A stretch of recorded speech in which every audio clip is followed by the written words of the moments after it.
Good morning. तो आपके कुछ स्ट्रक्चर ऑफ एटम की प्रॉब्लम्स हैं, वो सॉर्ट आउट कर रहा हूँ, तो ध्यान से देखिएगा। तो हमारी जो यूनिट है वो है structure of atom, second unit है आपकी बुक की। तो यहाँ पे मैंने सोल्ड प्रॉब्लम्स आप लोगों से पूछी थी, तो उसमें सोल्ड में हमारे पास प्रॉब्लम नंबर है पहले 2.1। अब 2.1 क्वेश्चन में क्या कहता है, देखो ध्यान से। कहता है calculate the number of protons, neutrons and electrons in. आपको एक यहाँ पे एलिमेंट दे रखा है ब्रोमीन, और ये जो ब्रोमीन है इसका एटॉमिक नंबर यहाँ पे नीचे लिखा हुआ है 35 और मास नंबर लिखा हुआ है ऊपर। अब अगर आप लोग याद करें, मैंने आपको बताया था कोई भी जो एलिमेंट होता है उसको हम लोग एक्स से रिप्रेजेंट करते हैं।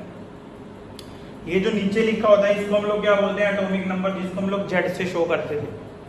और जो ऊपर लिखा होता है उसको क्या बोलते हैं बेटा, मास नंबर। और मास नंबर को हम लोग ए से शो करते थे, अगर आप लोगों को याद हो। क्लियर सबको? तो अब अगर आप यहाँ ध्यान से देखें तो जेड कितना हो गया इस केस में 35, और ए कितना हो गया हमारे पास 80।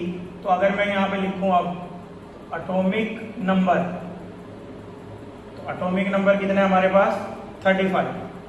दूसरा कौन है हमारे पास, मास नंबर। मास नंबर कितना है हमारा 80। तो जितना एटॉमिक नंबर होता था उतने ही उसके पास इलेक्ट्रॉन्स होते हैं, उतने ही प्रोटॉन्स होते हैं। तो अब यहाँ पर अगर एटॉमिक नंबर 35 है तो number of electrons equal to number of protons equal to कितना आएगा आपका 35 आएगा। फिर हमारे पास आता था नंबर ऑफ न्यूट्रॉन्स। तो नंबर ऑफ न्यूट्रॉन्स की बात की जाए तो इसमें हम लोग करते हैं ए माइनस जेड। मास नंबर में से आपको एटॉमिक नंबर घटाना होता है। तो मास नंबर हमारा कितना है 80, माइनस करेंगे 35, तो आंसर कितना आएगा हमारा 45। तो यानी पहले क्वेश्चन में अगर हम लोग न्यूट्रॉन्स देखें तो 45 है, जबकि इलेक्ट्रॉन्स और प्रोटॉन्स 35 ईच है हमारे पास। ये था बेटा हमारा प्रॉब्लम नंबर 2.1। अब अगर हम लोग नेक्स्ट देखते हैं, एक बार ध्यान से देखिए। अब हमारे पास आती है यहाँ पर प्रॉब्लम नंबर 2.2। प्रॉब्लम नंबर 2.2 में देखो क्या कहता है। कहता है द नंबर ऑफ इलेक्ट्रॉन्स। आपको यहाँ पे इलेक्ट्रॉन्स दिए गए हैं। इलेक्ट्रॉन्स कितने हैं हमारे पास, चेक करें तो 18 है। इसके बाद कहते हैं नंबर ऑफ प्रोटॉन्स। प्रोटॉन्स कितने हैं 16। और इसके बाद कहते हैं नंबर ऑफ न्यूट्रॉन्स, और न्यूट्रॉन्स भी कितने हैं हमारे पास 16। अब यहाँ पे क्या कहता है sign the proper symbol to the species. अब बेटे जो इलेक्ट्रॉन्स होता है ना, ये नंबर वेरिएबल होता है हमेशा हर एक एलिमेंट के अंदर, हर एटम के अंदर। मींस इलेक्ट्रॉन्स गेन भी हो सकते हैं और लूज भी हो सकते हैं। तो अगर आपको न्यूट्रल एटम के लिए चाहिए तो कभी भी आप इलेक्ट्रॉन्स मत देखना एटॉमिक नंबर के लिए, आपने देखना प्रोटॉन्स। तो जो प्रोटॉन्स होता है वो उसका एटॉमिक नंबर शो करेगा। और मैंने अभी बताया था आपको एटॉमिक नंबर को किससे शो करते हैं, जेड से। तो यानी ये जो हमारा एलिमेंट है इसका जेड कितना हो गया 16। फिर मैंने आपके लिए लिखा था मास नंबर ए। ए किसके इक्वल होता है हमारा, प्रोटॉन्स प्लस न्यूट्रॉन्स। रीजन, क्योंकि न्यूक्लियस जो होता है उसमें प्रोटॉन और न्यूट्रॉन होते हैं, और वही मास होता है हमारे पास। प्रोटॉन और न्यूट्रॉन का मास इलेक्ट्रॉन से काफी ज्यादा होता है, इसलिए हम लोग इसको ही कंसीडर करते हैं। तो प्रोटॉन्स कितने हैं 16, न्यूट्रॉन्स कितने हैं 16, तो टोटल कितना हो गया 32। तो यानी ये जो एलिमेंट है हमारे पास इसका एटॉमिक नंबर कितना है 16, मास नंबर कितना है 32। तो ये एलिमेंट बना, लेट करो हमारा एक्स के आप तो मान ही लेते हैं। 16 एटॉमिक नंबर वाला कौन है, सल्फर है। ये हो गया सल्फर। तो इसका एटॉमिक नंबर कितना है 16, मास नंबर कितना है 32। बट लेकिन अगर आप यहाँ पे देखो इसके पास इलेक्ट्रॉन्स 18 है, जबकि न्यूट्रल एटम में क्या होता है, जितने प्रोटॉन्स होते हैं उतने इलेक्ट्रॉन्स होते हैं। तो 16 होने चाहिए थे, तो 2 इलेक्ट्रॉन एक्स्ट्रा है। तो इसका मतलब इसने न्यूट्रल एटम जब था तो 2 इलेक्ट्रॉन एक्स्ट्रा गेन किए थे, और जब 2 इलेक्ट्रॉन एक्स्ट्रा गेन करेगा तो ये बन जाता है H2 नेगेटिव, और इसको हम लोग बोलते हैं सल्फाइड। तो अब हमें सेकंड क्वेश्चन में पता लग गया कि जो सेकंड क्वेश्चन में स्पीशीज की बात कर रहा है वो स्पीशीज कौन है, हमारी सल्फाइड है। अब आइए क्वेश्चन नंबर 3 की तरफ। थोड़ा लेंथ वाला क्वेश्चन है पर है बड़ा आसान, ध्यान से देखिए क्या कहते हैं। थर्ड क्वेश्चन में कहते हैं the Vividh Bharati station of All India Radio broadcast on a frequency of. मतलब आपके पास एक रेडियो स्टेशन है जिससे जो रेडिएशंस निकल रही हैं उनकी फ्रीक्वेंसी दे रखी है। फ्रीक्वेंसी दे रखी है 1368 किलो हर्ट्ज, ये आपको फ्रीक्वेंसी दी गई है। कहते हैं calculate the wavelength of electromagnetic radiation. हमसे क्या पूछिए यहाँ पे, वेवलेंथ पूछिए, ठीक है जी। Which part of electromagnetic spectrum does it belong to, और इसका कहना है कौन से स्पेक्ट्रम के पार्ट को बिलोंग करता है। अब आपने क्या करना है, सबसे पहले किलो हर्ट्ज में कभी भी क्वेश्चन नहीं चलने वाला, इसको हर्ट्ज में बदल लेना होता है। तो अगर हम लोग इसको हर्ट्ज में बदलें तो मैंने आप लोगों को बताया था कि किलो में 10⁻³ के इक्वल होता है, इसको मल्टीप्लाई कर दिया 10⁻³ से, तो ये हमारा क्या आ गया हर्ट्ज, और हर्ट्ज की जगह एक और यूनिट यूज होती है सेकंड इनवर्स, तो हम लोग यहाँ सेकंड इनवर्स यूज करेंगे। वेवलेंथ पूछिए, अब आपने देखना है कि हम लोग यहाँ फॉर्मूला क्या अप्लाई करें, तो यहाँ जो हमारा फॉर्मूला लगता है वो लगता है C = न्यू लैम्डा, ये वाला। तो न्यू = आपको लैम्डा पूछा है तो लैम्डा = क्या आएगा, C/न्यू के इक्वल हो जाएगा हमारे पास। अब अगर इस क्वेश्चन में हम लोग C देखें तो C कौन होता था, स्पीड ऑफ लाइट। तो यहाँ पे जो हमारी स्पीड ऑफ लाइट रहेगी क्या रहेगी, 3 × 10⁸ मीटर पर सेकेंड। क्लियर सबको। और हमारा फ्रीक्वेंसी ऊपर से आपको पता ही लगा है कितना है, 1368 × 10⁻³ अब आप लोगों को ना मैथ्स में भी प्रॉब्लम होती है तो थोड़ी सी हेल्प कर रहा हूँ, थोड़ा सॉर्ट आउट कर रहा हूँ, ध्यान से देखना एक बार। 10⁻³ ऊपर जाएगा माइनस का होगा, 10⁻³ कितना रहेगा 5। अब ये वाली वैल्यू आपकी छोटी है, वैल्यू बड़ी है, तो 3 की बजाय हम लोग इसको 1000 से मल्टीप्लाई करके 3000 बना लेते हैं। तो हमने यहाँ से 10⁻³ यूज किया तो क्या बचेगा 10⁻² और बाय में रहेगा 1368। तो जब आप इसको डिवाइड करोगे, कैसे डिवाइड करोगे, ऐसे जाओगे साइड में, यहाँ 3000 हो गया, या 1368 हो गया, कितने पे जा रहा है, 2 पे जा रहा है, ये आ गया, ये बन जाता है हमारे पास। फिर इसके बाद कितने जा रहे हैं, अप्रोक्स में चले तो 1 पे गया, फिर 9 पे जाएगा, फिर 3। तो यहाँ पे जो हमारा आंसर आ जाता है, इसको जब आप काटोगे पूरे को, तो ये हमारा आंसर आता है 2.193 × 10⁻²। और अगर इसको हम लोग 10⁻² से मल्टीप्लाई कर देंगे तो जो फाइनल आंसर हम सबमिट करेंगे क्या आएगा, 219.3, और यूनिट क्या आएगी, मीटर, क्योंकि आपने जो स्पीड ऑफ लाइट ली थी उसकी मीटर पर सेकंड थी। अब वो कहता है ये कौन से पार्ट को बिलोंग करता है। भैया जब रेडियो का ट्रांसमिशन है तो देखने की भी जरूरत नहीं होती, कौन से पार्ट को बिलोंग कर रहा होगा, रेडियो वेव्स को बिलोंग करेगा। तो ये जो हमारा सॉर्ट आउट हुआ क्वेश्चन नंबर 3 था। इसके बाद आइए क्वेश्चन नंबर 2.4। एक बार अगर क्वेश्चन नंबर 2.4 में देखें क्या कहता है, लेट अस सी।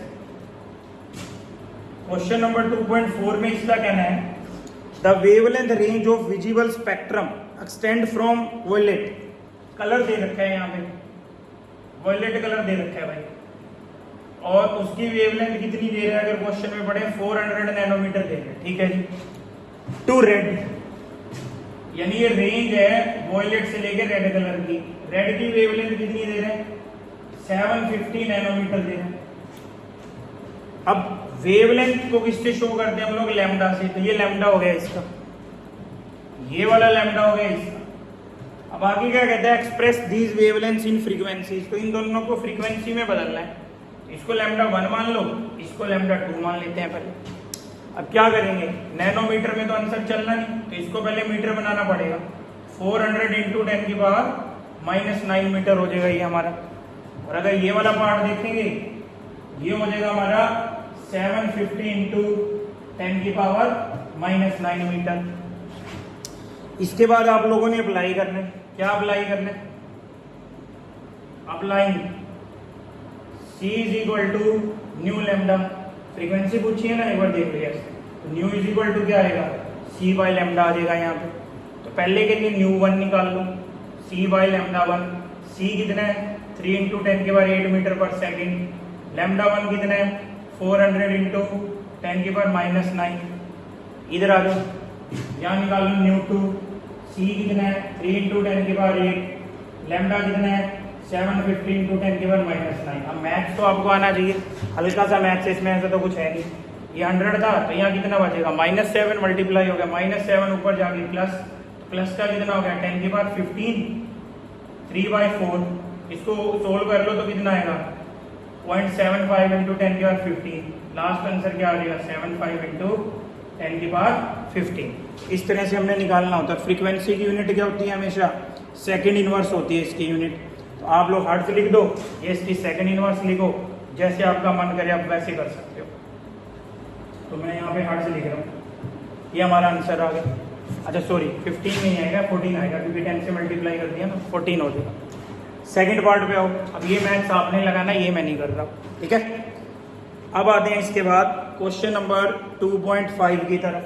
Late us see question number 2.5 में क्या कहता है, ये देखिए ध्यान से एक बार अपनी बुक के अंदर। इसका कहना है 2.5 में कैलकुलेट वेव नंबर। एक तो अपने से वेव नंबर पूछा है तो उसको क्वेश्चन मार्क डाल लेते हैं, और दूसरा क्या पूछा है, फ्रीक्वेंसी। न्यू भी हमारे पास क्या हो गया, क्वेश्चन मार्क। वेवलेंथ दे रखी है हमें, वेवलेंथ कितनी है 5800 एंगस्ट्रॉम, ये दिया है जी हम। अब आप लोग क्या करोगे, पहले एंगस्ट्रॉम में तो आंसर चलना नहीं, इसको मीटर में बदलो। 5800 इंटू 10 की पावर -10 मीटर, ये मीटर में बदल लिया हमने इसको। शॉर्ट करना चाहो तो और शॉर्ट कर दो इसको, 58 इंटू 10 की पावर -8 मीटर आएगा अपना। अब वेव नंबर किसके इक्वल होता है, 1/λ। 1/58 इंटू 10 की पावर -8, 10 की पावर -8 ऊपर जाके हो जाएगा 10 की पावर +8/58। और सिंप्लीफाई करो इसको, 100/58 इंटू 10 की पावर 6 करेंगे इसको ऐसे। तो जब आप लोग इसको सॉर्ट आउट करोगे तो आपका आंसर आ जाएगा। इसके बाद मैं नहीं कर रहा, आप करना, 1 पॉइंट समथिंग आएगा, ठीक है जी। अच्छा, वेव नंबर की जो यूनिट हो, चलो मैं कर ही देता हूँ। 1 आ गया यहाँ पे, 420 कितने पे जा रहा है, 7 पे, यस 7 पे गया, 142 पे गया, इंटू 10 की पावर 6। और जो इसकी मैंने आपको अभी बताया था, इसकी जो यूनिट होती है वो या तो अगर मीटर में चला रहे हो तो मीटर इनवर्स आ जाएगी, क्योंकि नीचे मीटर था। सेंटीमीटर में चला तो सेंटीमीटर, तो मेरा मीटर में चला है इसलिए मीटर इनवर्स यहाँ पे यूनिट आ जाती है इसकी, ठीक है जी। अच्छा, फिर इसने क्या पूछा बी पार्ट में, फ्रीक्वेंसी अभी बताया था। न्यू इज इक्वल टू किसके इक्वल होगा, c is equal to nu lambda था, nu is equal to c by lambda. तो सी कितना है 3 इंटू 10 की पावर 8, और लैम्डा आपके पास ये आया ही हुआ है 58 इंटू 10 की पावर -8। अब ये आपने सोल्व करना ही आपका काम। ये था हमारा क्वेश्चन नंबर 2.5। अब आ जाओ बेटे क्वेश्चन नंबर 2.6 की तरफ। देखते हैं क्वेश्चन नंबर 2.6 में क्या कहता है, लेट अस चेक करते हैं एक बार। तो क्वेश्चन नंबर अगर हम लोग 2.6 को देखें, यहाँ पे इसका कहना है calculate the energy of 1 mole of photon. आपको 1 मोल फोटोन दिया है, हम लोग इसको नंबर में बदल लेते हैं। तो कितना नंबर होता है, 6.022 इंटू 10 की पावर 23 फोटोन्स। ये हमारे पास एन की वैल्यू मिल गई। कहते हैं एनर्जी कैलकुलेट करनी है, और फ्रीक्वेंसी दे रखी है अपने को। फ्रीक्वेंसी कितनी है 5 इंटू 10 की पावर, हर्ट्ज की जगह अपन ने बोला था सेकंड इनवर्स यूज कर लेंगे। अब आप लोगों ने यहाँ पे प्लैंक का रिजल्ट लगाना था। क्या था उसका result, E is equal to NH nu, ये अप्लाई करना है आपने। अब n की वैल्यू आप लोग देख लो कितनी आएंगी, 6.022 इंटू 10 की पावर 23। h जो होता है बेटा ये प्लैंक्स कांस्टेंट होता है, ये होता है 6.626 इंटू 10 की पावर -34। यूनिट होती है joule second, joule per second नहीं, जूल सेकंड होगी इसकी यूनिट, ठीक है। अब n की वैल्यू ये होगी, h की वैल्यू पुट करो 6.626 इंटू 10 की पावर -34, और फ्रीक्वेंसी पुट करो कितनी है 5 इंटू 10 की पावर 14। इस तरह से चलना है हमें। अब पहले पावर को सोल्व कर लो, 23 और 14 मिलके कितना हो गया 37, -34 था, कितना बचा है यहाँ पर 10 की पावर 3, तो यही हो गया हमारा। इसको 6 काउंट करो, 6 इंटू 5 करेंगे तो कितना हो जाएगा 30 इंटू 6.626 इंटू दिस, इसको भी काट दो तो 10 की पावर कितना हो जाएगा 4, इसको मल्टीप्लाई करो 1.9878 इंटू 10 की पावर 5 जूल। इस तरह से आंसर निकालना है आपको, ठीक है। एक बार आप लोग करके देखोगे तो आपका भी आंसर आ जाएगा यहाँ पे।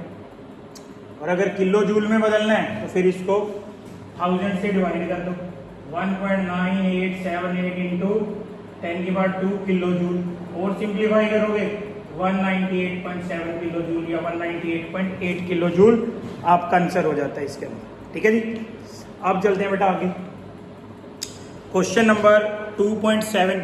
देखो भैया क्वेश्चन नंबर 2.7 में क्या कहता है, बड़ा अच्छा क्वेश्चन है, चेक करिए एक बार सब बच्चे।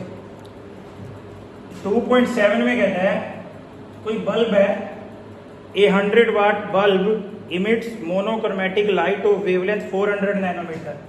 एनर्जी दे दी आपको, कितनी एनर्जी दी है 100 वोल्ट, और वेवलेंथ दे दी यहाँ पे, कितनी वेवलेंथ दी है 400 नैनोमीटर। कहता है calculate the number of photons emitted पर सेकंड, एन पूछा है आपसे। अब क्या करना है आपने, पहले एनर्जी को जूल में बदलना है। 1 वोल्ट जो होता है 1 जूल सेकंड के इक्वल होता है पर सेकंड, तो यहाँ एनर्जी कितनी होगी 100 जूल पर सेकंड, क्योंकि मैंने अभी बताया 1 volt is equal to 1 joule per second. अच्छा इस नैनोमीटर को मीटर में बदल दो, 400 इंटू 10⁻⁹ मीटर। अब अप्लाई क्या करेंगे, इधर देखो ध्यान से, अप्लाइंग वही पहले की तरह, E is equal to N H nu, nu की जगह क्या लिख सकते हो इधर देखो NHC बाय लैम्डा, इस तरह से आप इसको लिख सकते हो भैया। अब अपने एनर्जी दे रखी है, तो एनर्जी कितनी है 100, यहाँ तो आ गया 100। एन हमें निकालना है, एच की वैल्यू कितनी है 6.626 इंटू 10⁻34। सी कितना है स्पीड ऑफ लाइट 3 इंटू 10⁸, और एन कितना है हमारे पास देखो तो आप लोग 400 इंटू 10⁻⁹। अब कैलकुलेशन से नहीं डरना होता, कैलकुलेशन तो आसान होती है। ये ऊपर गया प्लस हो गया 17, ये माइनस का हो गया, कितना रहेगा अगर ऊपर देखें तो हम लोग 10⁻⁻17, ये डिवाइड कर दो तो 10 कितना रहेगा -19 रह गया यहाँ पे, ठीक है जी। अब n निकालना है, तो n कैसे निकालना है, n इज इक्वल टू ये 100 इंटू क्या आ गया ये बोला इधर 4, y में कौन है 6.626 इंटू 3 इंटू 10⁻⁻19, ठीक है। 10⁻⁻19 ऊपर जाके क्या हो जाएगा +19, साथ में ये आ गया तो 21 तो यहीं से आ गया 4/4 इंटू 10 क्या 21, y में कौन है 6.626 इंटू 3। अब ये सोल्व आपने करना है, यहाँ से आपका n का नंबर आ जाएगा, ठीक है। तो जो भी नंबर आए वो आप अपने आप लिख दोगे यहाँ पे। तो ये क्वेश्चन नंबर कौन सा था बेटा हमारा 2.7।